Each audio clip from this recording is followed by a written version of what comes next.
Hello and welcome to the Deathcast Early Bird ad and bullshit free version, where this week we are taking our seventh and final look at the Texas killing fields. As always, I have the normal shout-outs to Channel and Anthony, the first two Patreon members, as well as to Debbie, Samantha, Betty, and Matt for being the largest Patreon contributors monthly. You guys are all awesome. Alright, now that all that's out of the way, get yourself a drink, find a nice comfy chair, close your eyes, kick back and relax. I've got my coffee, I've got my cigarettes. Let's go into the crypt. When we left off last week, we had been talking about the murders committed by William Lewis Reese, who's a 66-year-old pipe fitter that was eventually convicted for the murders of Laura Smither, Kelly Cox, Tiffany Johnson in Oklahoma, and Jessica Kane. Now, according to various lists, there are still a few other murders that are lumped in with the Texas killing field murders. Most of these do not fit the MO of earlier crimes that had taken place, and based on that, it's highly unlikely that any of the individuals who have been convicted for these crimes are responsible for any of these, nor do I think that any of the suspects that we're going to be discussing in this episode were involved in these killings. However, for the sake of completeness, and in the hopes that maybe somebody knows something, saw something, heard something, we are going to briefly cover these last few cases. The first victim was a 57-year-old Vietnamese woman by the name of Thot Tran Harriman. Now, according to her children, Miss Harriman had decided to visit relatives in Texas as she was planning on moving there after her companion had died a few years ago. From all indications, Miss Harriman had a very close-knit family. She had fled Vietnam after a failed marriage, bringing with her her oldest son, who we know had gone over her car before she left. She had been planning on driving from Corpus Christi to League City, Texas, along I-35. And we know that she left around 5 a.m. on July 12th, 2001, from her oldest son's home in League City. She was driving a 1995 Lincoln Continental. Thot Harriman, as she is known, is described as being 4 feet 11 inches tall and weighing around 100 pounds. Her maroon Lincoln Continental bore a personalized license plate reading Totsie. It's known that numerous people reported seeing Harriman's car driving around the Houston area, and that one individual gave police a description of a man she said was driving the car. Her mobile phone is believed to have been turned off, and there has been no activity from it. Unfortunately, it's highly doubtful that Thot Harriman is at this point still alive, but her family is still hoping that people will maybe remember this and be able to help find out what happened to their mother. You can contact the League City Police Department if you have any information about this case at 281-332-2566. On July 12th, 2002, a 23-year-old blonde woman named Sarah Ann Lewis Trusty was seen riding her bicycle in Algoa, Texas, near a church that she frequented. This was around 11 p.m. that evening. Now, according to the police in Texas City, the day prior to Sarah disappearing, she and her husband had gotten into an argument, and as he would later tell police, Sarah left their domicile. No one has reported seeing her since then that we are aware of, however, and with Sarah's disappearance, we actually have some audio from one of the detectives that is working her case. And we're going to listen to that at this point to get a better idea of what happened with Sarah. A case, it's the murder of Sarah Powers-Trusty. Her legal name is Sarah Powers, and we have Trusty in some of the documents because she was allegedly married to a gentleman by the name of William Trusty. I've never seen any documentation they were legally married, but that's why she has two last names. Okay. This is a case from 2002, so it's been a while, like almost 23 years this July. So on July 13th, 2002, at about 1 p.m., Mr. William Trusty reported his wife missing to the Galveston County Sheriff's Department. They lived out in what was referred to as Algoa, Texas, which is up Highway 6 area, the Santa Fe area. And they lived in the 300 block of Avenue E on a street there in a trailer. Well, Mr. Trusty tells the sheriff's deputy that took the report that afternoon, that the evening before, between 8:30 and 9:30, approximately that evening, he and Sarah got into an argument over either dinner or eating with family members. And he reported that Sarah walked away from the residence. A short time later, he got in his truck and then found her walking down the road, kind of like towards the Highway 6 area. They live off of Highway 6. I don't remember exactly how far. It's not that. It's within walking distance. Now, according to this William Trusty, he spoke to Sarah, tried to get her to come back home. She refused. So at this point, he drives back to the house. So the following day, the 14th, Sarah's family finds her bike over at the church that she worked at part-time as a cleaning lady. So we have a bit of a mystery here, as according to her husband or boyfriend, whatever he was, William Trusty, Sarah had walked away from the house. And now there's speculation as to how the bike got over to the church. On July 28th of 2002, at roughly 6:30 in the morning, a fisherman is out near a dike in Texas City over by a reservoir when they encounter a female body lying on the rocks next to the water's edge. As police respond, they report that she's wearing white shirt, white shorts, some jewelry, as well as a light blue plastic necklace. Some reports list this as being almost like a seashell necklace. There was also a matching anklet to this necklace found on the body. Now, I could not find anything listing her cause of death. We do know there was a pretty big search effort undertaken to try and find clues, and that Tim Miller, whose 16-year-old daughter, Laura Lynn Miller, was murdered in League City in 1986. He has a group called EquiSearch, or Texas EquiSearch, that helps parents of missing children across the country. They, in fact, got involved in this. There's not a lot of evidence. We know that her former partner is considered a possible suspect.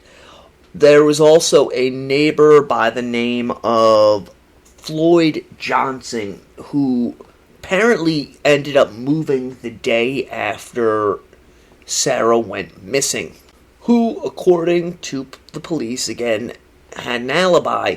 I want to stress, however, that there is no evidence connecting either of these two men to Sarah's disappearance. Also, according to police, Sarah liked to quote-unquote party. This area where her body was found was known to have quite a number of piers and shrimp boats on it, and according to family members who told this to police, Sarah was believed to have gone out there quite often at night to party with these people working on the shrimp boats. Whether or not this is true, I cannot say with absolute certainty. However, this is the information that we are getting from the police. Now, the interview that I played you a portion of was given roughly 6 weeks ago. So if anyone has any information concerning Sarah's disappearance and subsequent murder, you can contact the League City Detectives. The phone number will be in the description to this episode. Now, the last victim that we're going to look at in this series is a 16-year-old by the name of Teresa Lynn Vanegas. There's not a lot of information out there concerning Teresa. We know that she was last seen early on the evening of October 31st of 2006, walking near the Green Cay subdivision in Dickson City. Her body was found with her hair cut. She had been raped and strangled to death either on November 2nd or November 3rd of 2006, across from Dickson City High School in a field. Now, police have said that this is still an active case, which is more likely than not why we don't have any information on Teresa. They have said that there have been a number of suspects that they've talked to over the course of the investigation. However, none of these leads has panned out as of yet to lead to an arrest for Teresa's murderer. Now, as you can see, all of these cases are greatly different from the cases that we covered prior in this series concerning the Texas killing fields. None of them involve the I-45 corridor, but in the hopes that somebody is going to hear this and may remember something or know somebody who knows something, I have to include them in this episode. We're now going to turn our attention at some suspects that have cropped up over the years in relation to some of these crimes. Now, these are individuals who are either behind bars for other crimes or who police put their names out there in the hopes that someone knows something. And I want to be very clear that none of these individuals have been charged for any of these murders or been convicted of any of them. Now, the first suspect actually came via their own actions. At some point in the 90s, this individual wrote 2 letters from a Texas prison, one to the Harris County District Attorney, and the other to the District Attorney in Galveston County.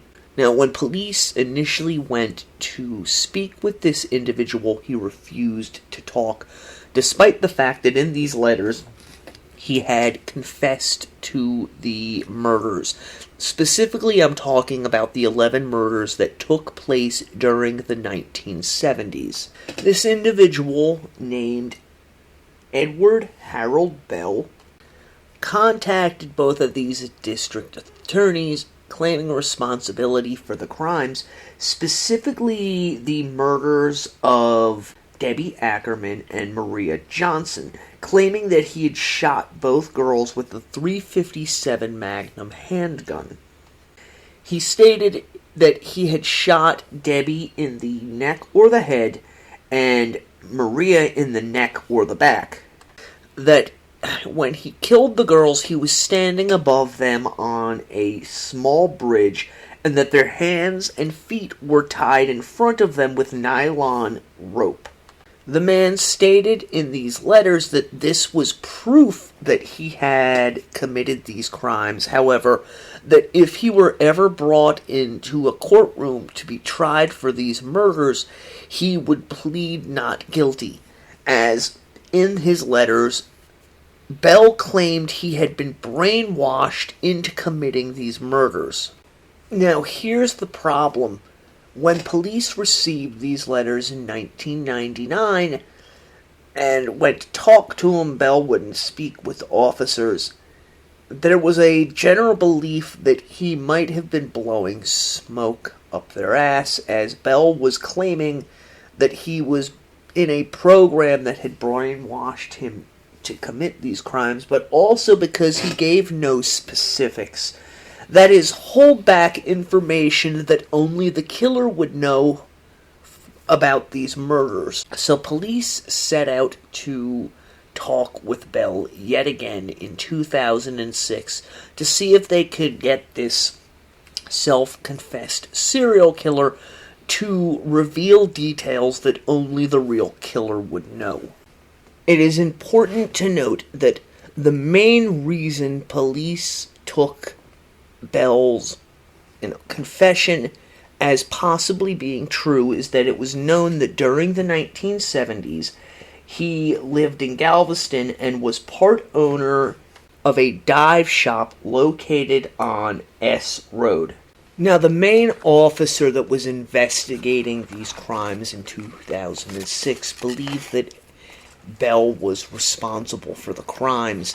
He later told journalists that some of the information that Bell had given in these letters to the district attorney could only have been known by somebody that had committed these crimes, specifically the fact that victims' hands were tied in front of them, that Johnson's body was found closer to the bridge, while her friend Debbie Ackerman was found further out in the water, and that they both had wounds to the neck/head region. It's important to point out, however, that in police records it's stated that, at least with Debbie Ackerman, she had been tied up with black string, not the quote-unquote white nylon string that Bell had described in his letters. So we're going to look into Edward Bell at this point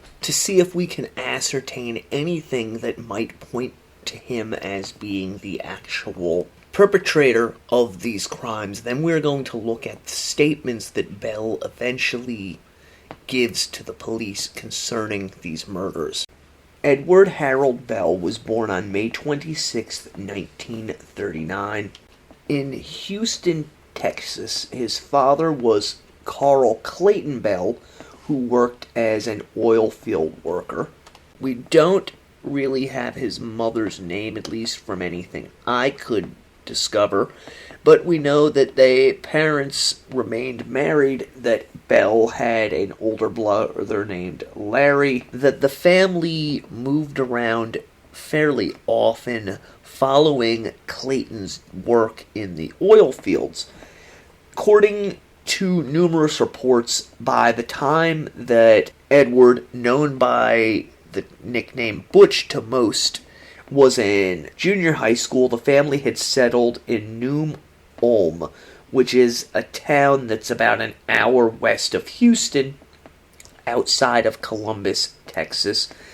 People who knew Bell during his youth said that he was very intelligent, well-liked, and a good overall kid. It's known that he was an Eagle Scout. And basically, he and his brother grew up on a farm raising livestock. Now, in later life, Bell would say that he was abused by both his father as well as various scoutmasters.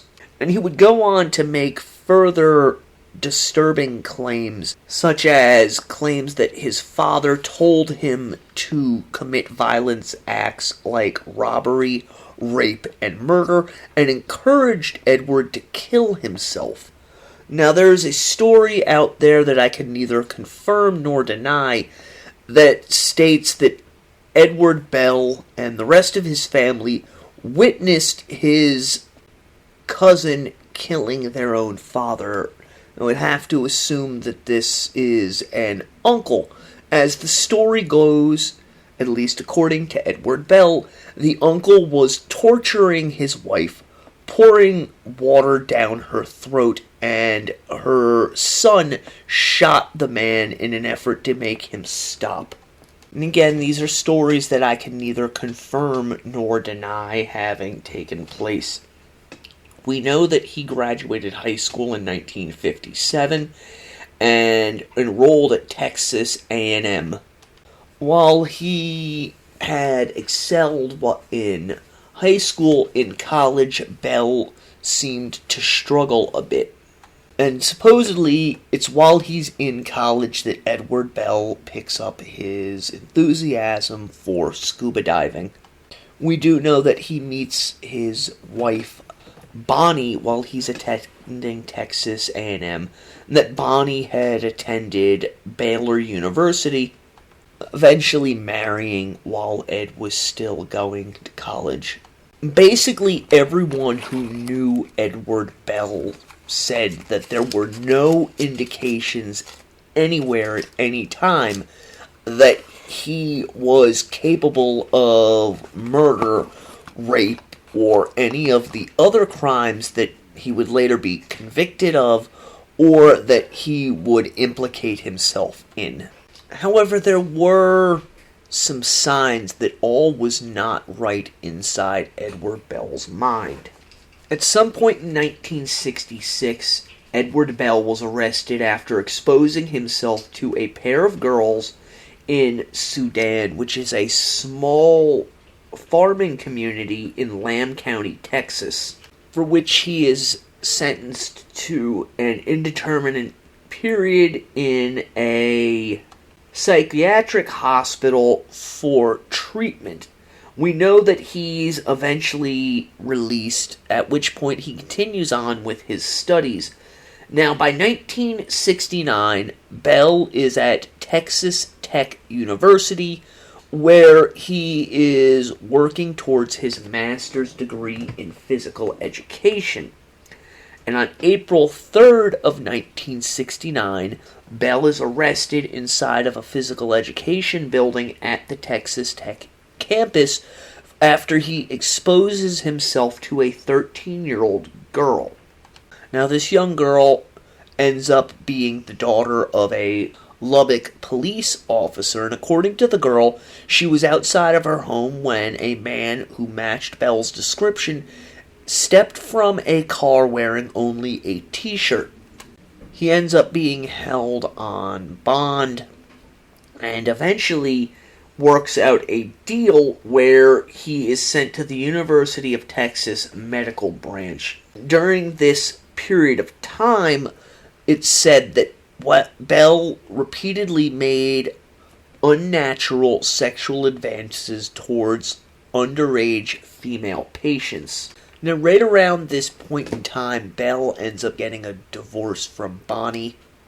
He's kicked out of Texas Tech and confined in this psych ward for 9 months or until a physician deems Bell suitably treated.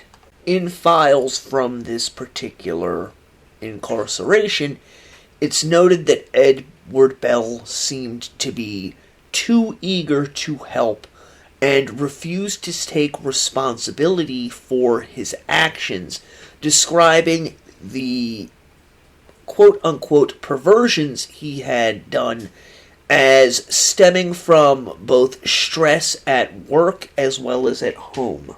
Despite the fact that Bell was said to be making sexual advances towards underage girls, 3 months after his inpatient admission, he is released on overnight passes and will eventually be discharged completely in July of 1970.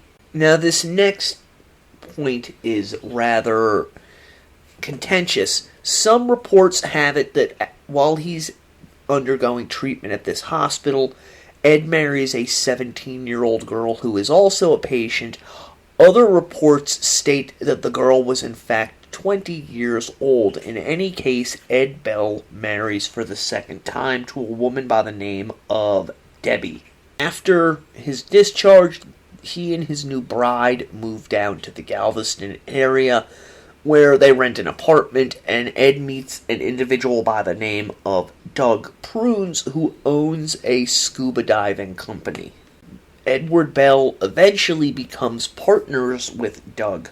Decades later, police are going to learn that this surf shop was one of at least two that many of the victims, including Debbie Ackerman and Maria Johnson, frequented during the summer of 1971. This is important to investigators as it places a number of these victims into Edward Bell's sphere. Police also learned that the apartment that Bell lived in was in walking distance of both the scuba shop as well as the Wicks Ski School, which, if you'll recall, was a hangout of a number of the victims during that summer of 1971. Specifically, Sharon Shaw and Rhonda Johnson both frequented the Wicks Ski School and were last seen there on the day that they disappeared in August. We know that Edward Bell made the majority of his money selling real estate near the Big Bend National Park, that he had an office in Houston, and also invested heavily in tugboats. One piece of information that particularly caught detectives' interest was the fact that some of the victims were last seen getting into a white van. In 1972, Bell is going to end up being arrested in Louisiana after exposing himself to a girl, and the arresting officer notes in his report that Bell was driving a 1971 white Ford van. They also learned that in the weeks leading up to Renee Johnson and Sharon Shaw's disappearances, they had been seen hanging out with two older men that were described as being in their 20s or 30s, and that their friends found the entire situation creepy. If you'll recall from our coverage on that particular set of disappearances and murders, the girls were talking about running away to California with these individuals, and it later emerged that one of these men was said to have driven a van. Police also uncovered evidence via witness statements that placed Debbie Ackerman and Renee Johnson at the apartment complex that Edward Bell lived at. Some witnesses told police that Bell and his wife lived for a period of time in a red camper, and that at some point during the summer of 1971, Bell moved this camper to Humble Camp Road. The reason that this was important to investigators is that Humble Camp Road led to the Turner Bayou Bridge, which is where Debbie Ackerman and Maria Johnson's bodies were later discovered. Police also noted the fact that Edward Bell was released in July of 1970, and that the murders and disappearances began the following summer. Police also connected the fact that Edward Bell had played in marching bands in both high school and college with the fact that Colette Wilson and Brenda Jones both played instruments, and speculated that he may have followed Colette Wilson's band instructor home on the day that she disappeared and had encountered Brenda while she was walking from the hospital. Then the police uncovered information that, for them, placed Edward Bell as a major suspect in the spate of disappearances. In June of 1971, a teenager was sunbathing in her backyard and looked up to find a man she did not know watching her and masturbating vigorously. She later identified this man as Edward Bell. Now, these arrests for indecent exposure are going to continue to plague Edward Bell, with charges either being dropped in many of the cases or simple fines being paid. Police were also able to discover that Bell had connections to other victims, such as Gloria Gonzalez, who is known to have lived in a neighborhood that Edward Bell had business connections in. But he also had ties to some of the crime scenes, particularly the Addicts Reservoir, where both Colette Wilson and Gloria Gonzalez's bodies would later be discovered. We know that in 1974, Bell is arrested after exposing himself to 2 girls that he happened upon while driving, and that shortly after this, a former patient at the psychiatric hospital Bell had most recently been in accused him of rape, although she later dropped the charges. The last double homicide tied to the Texas killing fields in the 1970s, that of Brooks Bracewell and Georgia Greer, was linked to Bell through the fact that he owned property in the area where the girls' bodies were discovered. And the last girl, 12-year-old Susan Bowers, who disappeared near her grandparents' home in Galveston in 1977, was linked to Bell due to the fact that one of the tugboat captains whose boat Bell had invested in lived directly behind the grandparents' home, and according to this captain, Bell was at the house continuously. Then things take a dramatic turn in the life of Edward Bell. On August 24th, 1978, Bell, who by this point was driving a red and white GMC pickup truck, pulled up in front of a house in Pasadena, Texas. Now, Pasadena is southeast of Houston. In front of this house, there was a group of children playing, and according to reports, Bell stepped from the truck wearing nothing but a t-shirt and began masturbating in front of the children, who began to scream. A nearby man, a 26-year-old veteran who had recently returned from a tour of active duty named Larry Dickens, was nearby, heard the girls screaming, heard his mother on the phone with the police, ran towards Bell's truck and grabbed the keys from the ignition.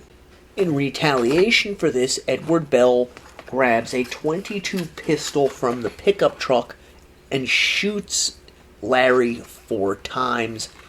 This leads Larry's mother to contact the police yet again. Now, Larry attempts to flee and ends up collapsing in his mother's driveway, at which point Bell, now in possession of a high-powered rifle that he had in the back of the truck, walks up to Larry, straddles him, and shoots him fatally just as Larry's sister arrives, at which point Bell attempts to flee the scene. Somehow in all of this, Bell had gotten the keys for his truck back. The police give chase, and, at least according to some records, a gun battle ensues, which ends up with Edward Bell in the back of a police car.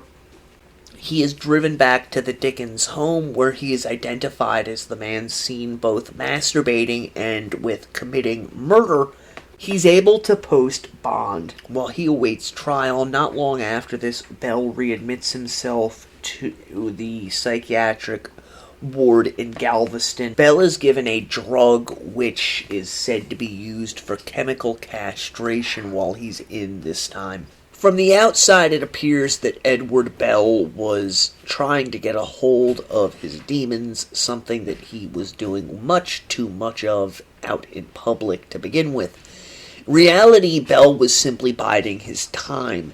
He was selling off all of his assets with the exception of one boat, and by the time his next court appearance came around, it was discovered that Edward Bell, with roughly $140,000 in his pocket, had fled the area in his boat. Now, Edward Bell is going to end up on the run for 14 years, although there'll be numerous sightings of him during this 14 years throughout the state of Texas. The most well-known of these sightings places an individual matching Bell's description inside of a young woman's home near the Texas A&M University campus. According to this woman's statement, she saw the reflection of a man coming up behind her with a large hunting knife. She screamed, was able to escape, grabbed a gun, and chased the individual from her home. Whether this is true or not, we have no way of knowing. We do know that Bell spent the majority of his time down in Panama and Mexico, making his living via tours that he would give and instructing people on scuba diving. We also know that he panned for gold and eventually settles into Panama City, where he marries a young girl and works in the port town of Cristobal. In 1985, Edward Bell is listed as Texas's most wanted fugitive. December 2nd of 1982, America's Most Wanted airs an episode that features the murder of Larry Dickens, and the police are flooded with tips, which eventually lead them to Panama, where Bell is discovered living under an alias. Bell is arrested, he fights extradition, but is eventually returned to the United States, where in June of 1993 he finally goes on trial. Amazingly, Bell takes the stand in his own defense and attempts to describe and disparage Mr. Dickens as a religious fanatic who simply attacked him for no reason. Bell further claimed that he had shot Dickens in self-defense, before correcting himself and saying the gun had gone off accidentally when he was tripped by Larry Dickens. According to members of Larry's family, during the trial, Larry Bell, Ed's older brother, approached them and tearfully apologized to the family for what Edward had done, letting them know that he had not always been like this, and that something had gone seriously wrong in his brother's mind somewhere along the way. Bell ends up being convicted for the murder and given a 70-year prison sentence, which he officially begins serving in July of 1993. It's important to note that eventually Bell is going to talk with a journalist and claim that he killed 11 young women in and around Galveston, starting in 1971 and eventually ending in 1977. However, the names that he gave did not match all of the victims known to be linked to the Texas killing fields, and these other victim names that he gave are of people unknown to authorities. During one interview, Bell called the victims the 11 who went to heaven. Pressed as to why Bell had not been prosecuted, authorities in Texas stated that at that point in time, a confession alone was not enough to bring a conviction against anyone, nor could charges be brought on a confession alone. It's important to note here that Edward Bell is eventually going to recant his various confessions, but not before claiming that he was part of a program that had brainwashed him into both exposing himself to young girls and committing the murders. The entire thing is just a mix of delusions that, if we are to believe the fact that Edward Bell committed these 11 murders, he concocted an effort to get out of responsibility for these crimes, as when Bell was talking to authorities, he stated that he would give a full confession provided he was not held legally responsible for any of the crimes. Now, some believe Edward Bell was in fact responsible for these murders. The authorities in Panama believe he is a suspect in a further 4 rape murders committed in that country during Bell's time there. Others, family members of some of the victims, simply believe that Bell is lying through his teeth in order to get his name in print and to seem important. In any event, Edward Bell ends up dying on April 20th of 2019 at the age of 79. We have one more suspect that we are going to be taking a look at this point.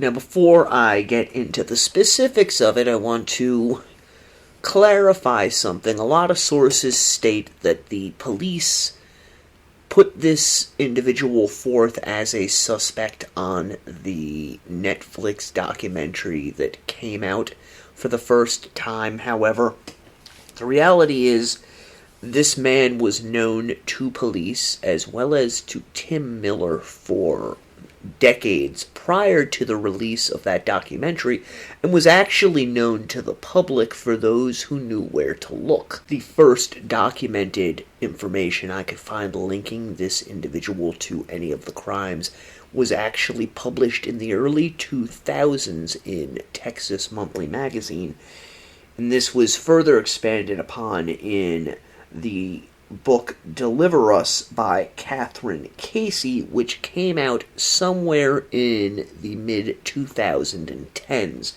This individual that I am speaking of is a former neighbor of the Miller family by the name of Clyde Edwin Hedrick. So who is Clyde Edwin Hedrick? Hedrick was the first individual that Tim Miller, Laura Miller's father, ever brought to the attention of the police. Hedrick was an ex-convict. He had been arrested in Florida and sentenced to 5 years in 1977. Doesn't appear that he had a lot of brushes with the law after that. However, we know that by 1984, he was working as a construction worker, living just down the street from the Miller family in Dickinson. Being an ex-felon living nearby a missing girl does not automatically make you a suspect in the eyes of the law, or necessarily even in the eyes of family members. However, what came to light was the fact that Hedrick was the last person seen with a woman by the name of Ellen Ray Beeson. Beeson had been at a bar called the Texas Moon Club on the night that she disappeared. Her body was found over a year later on a dirt road in Galveston County. Her cause of death was later listed as undetermined. At the time of her disappearance and murder, Beeson was 29 years old. Now, according to Hedrick, he was questioned by the police and told authorities that the two of them had gone swimming in a pond near the side of the road. He said that Beeson had drowned and he'd been planning to drive her to the hospital. However, fearing that he might be considered a suspect in her death, he left her body behind. He's going to end up having numerous run-ins with the law after this. Some include attempts to entice a minor, abuse, sexual assault, aggravated kidnapping, criminal trespassing, terroristic threats, possession of marijuana, driving while intoxicated, along with numerous other offenses. Eventually, he's going to be brought to trial for abuse of a corpse and sentenced to a year in jail. And this is because there's not enough evidence to try him for Beeson's murder. However, that is going to change in 2014 when the state of Texas lists her death as a homicide. He's going to end up doing 20 years for involuntary manslaughter. Now, according to Tim Miller, his daughter stated on numerous occasions that she found Heydrich to be frightening. Now, Heydrich took the extraordinary step of defending himself publicly, saying that he did not kill Laura or any of the other young women who went missing. However, there is evidence that links him to another victim besides Laura Miller, and that is Heidi Fye. Heidi Fye was also known to have patronized the Texas Moon Club. Heydrich was said to be a regular, and many believe that Heidi and Heydrich may have crossed paths at the bar. According to Tim Miller, he continuously searched the Calder Field Road dump site and found numerous roofing shingles at the site. Because of the fact that Heydrich worked as a roofer during this period of time, Tim Miller became convinced that Heydrich had in fact murdered his daughter and was using the field not only as a dumping ground for bodies, but also for roofing tiles and other garbage from work sites. At some point during his investigation, Miller learned from Laura's friends that his daughter had in fact been inside Heydrich's home. The instance of this occurred when her friends had gone to Heydrich's house to buy pot, and Laura had gone with them. Miller later said that the police were not interested in his theory or any of the information that he had discovered. Now we're going to break down exactly what occurred with the disappearance of Ellen Beeson. I'm going to get into specifics, okay? After Ellen disappeared, a friend of hers was really worried. She saw her friend's car outside the bar the following day, contacted the family, learned that Ellen had not returned home. After asking around, she heard that Ellen had been seen with Heydrich. She speaks to Heydrich, and Heydrich brushes her off, saying that the two of them had left the bar together, intending to go find this friend whose name is Candy. However, when they were unable to do so, they returned to the bar, and he dropped Ellen off. The last he had seen of her was Ellen getting into a truck with an unknown male driver. However, nothing could be discovered of this driver, and Candy ends up feeling that something untoward has happened to her friend. A few weeks or months after this, Candy encounters Heydrich at this bar, demands again to know where Ellen is, to which Heydrich is supposed to have said, quote, "You want to see where Ellen is? I'll take you to her." At which point he begins driving towards a causeway before turning off this causeway onto a dirt road and into a field. He brings Candy out into the field where a couch with tires stacked on top of it is sitting. Removing the tires from on top of the couch, he throws the couch back to reveal to Candy the decomposing body of her friend. He then begins to recount a story that is absolutely unbelievable. According to Heydrich, the two of them had left the bar. Ellen had decided she wanted to go swimming in a local swimming hole, had convinced Heydrich to drive them, and as he sat in the truck drinking a beer and smoking pot, Ellen had attempted to convince him to join her in the water, and he refused. She strips naked and jumps into the water, and after a short period of time, Heydrich grows concerned, turns the lights on of the truck, which illuminate the water, revealing that Ellen is floating face down, apparently the victim of drowning. Heydrich, according to Candy, said that he panicked and dragged her out of the water, redressing her, and considered what to do. After realizing that with his prior conviction for felony attempted arson, he realized that nobody would believe his story, so he puts Ellen inside of the truck and drives around, eventually deciding to dump her body in a field, which he does before placing the couch and tires on top of it.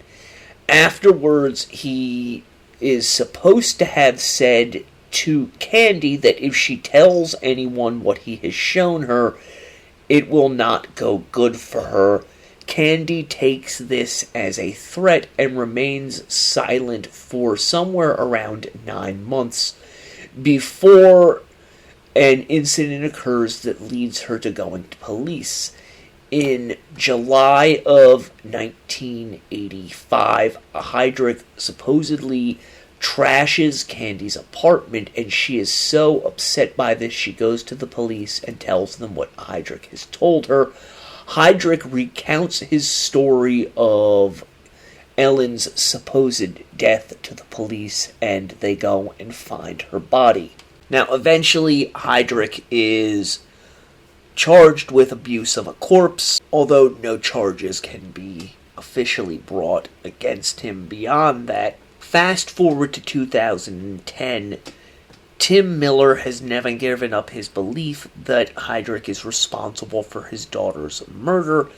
He starts talking to a group of retired law enforcement officers that include a FBI agent who are looking into the Texas Killing Field murders. He brings up Heydrich to these officers, and they start looking into him, and Ellen's body ends up being exhumed for the second time, the first having been in 1993, when a large fracture was found on Ellen's skull that was determined by one medical examiner to have occurred at or around the time of her death. However, the Galveston medical examiner disagreed with this, which is why Clyde Hendrick was only charged with abuse of a corpse. Fast forward to 2010-2012, they again exhumed the body. Looking at it, the original medical examiner who had done the autopsy on Ellen Beason has retired, and they are looking at this fracture again. On April 4th of 2013, Clyde Hendrick was arrested for the murder of Susan Ray Beason. While Hendrick is awaiting trial, a inmate contacts the Galveston County District Attorney's Office and tells them that Heydrich has confessed to the murder of Laura Miller. As the story goes, while reading a newspaper article about Equisearch and Tim Miller, Hendrick said that he'd had sex with and then murdered Laura, along with admitting to killing Heidi Faye and clubbing Ellen Beason to death with a table leg. In turn, results in further charges being brought against Clyde Heydrich. Obviously, when news of this comes out, it's all over the news in the Houston-Galveston area. Clyde Hendrick insists that he is innocent of all of the things that he is being accused of, stating that he never gave a confession. Eventually, Hendrick is going to be convicted of involuntary manslaughter, sentenced to 20 years. Tim Miller sat and waited for a few months Frustrated that there was no new developments in his daughter's murder, on August 25th of 2014, he files a wrongful death lawsuit against Clyde Hedrick. In a quote, Miller stated, "I feel like I'm the father to all 4 of the girls whose bodies were found out in that field, and I want Clyde Hedrick to tell the truth about what happened to them. That's all I want, the truth. And I want him to tell us who Jane Doe is. I want him to be able to tell her family what happened to her." After Gary Edwin Hedrick is released from prison in 2001, Tim Miller wins a $24 million liability lawsuit against him. However, to the best of our knowledge, he has gained no new evidence about his daughter's murder or that of the other 3 victims whom it is believed that Hedrick may have murdered. And the last thing we are going to discuss very briefly is a man by the name of Mark Roland Stallings. In 2013, Stallings, who was a convicted kidnapper serving a life sentence, confessed to killing a woman in 1991 who was later identified as Donna Prudhomme, and dumping her body in the Caldor Field Road dump site, as well as another victim. However, it should be noted that as of the recording of this episode, Stallings has not been convicted of any of these murders, although police do think he is the main suspect in Prudhomme's murder. And it is believed that he is most likely responsible for other murders as well. However, other than his admissions, there is no evidence that I am aware of which directly links Stallings to any of these crimes. There you have it, the Texas Killing Fields murders as stated in earlier episodes.